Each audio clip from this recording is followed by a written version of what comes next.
আপনারা সবাই দেখতেছেন বর্ষাকালের বর্ষণ মুখর সকাল, মুষলধারে বৃষ্টি হচ্ছে, আকাশে মেঘ যাচ্ছে।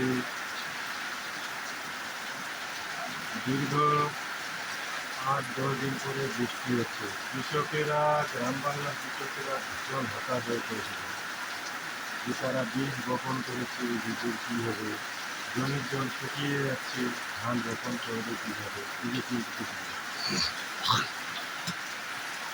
আজ বর্ষাকালে সেই বর্ষণ মুখর মুষলধারে বৃষ্টি হওয়ার ফলে কৃষকদের মাথার মধ্যে চিন্তা দূর হয়েছে।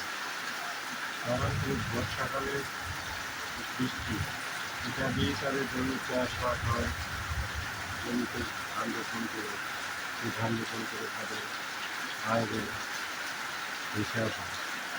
এটার উপর নির্ভর করে গ্রাম বাংলার কৃষকেরা, চাষিরা সবাই নির্ভরশীল হয়ে থাকে। তাই বর্ষাকালে বৃষ্টিপাত তাদের জন্য খুবই অপরিহার্য, গুরুত্বপূর্ণ।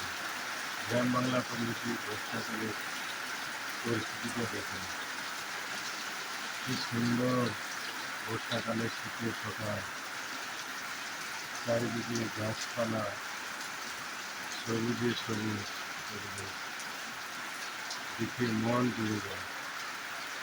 দেখতে পাচ্ছেন কিভাবে বৃষ্টি হচ্ছে, এতে কৃষকের চিন্তার অবসান তাদের মুখে হাসি। ভালো লাগলে সবাই লাইক শেয়ার সাবস্ক্রাইব করে দেবেন। ধন্যবাদ।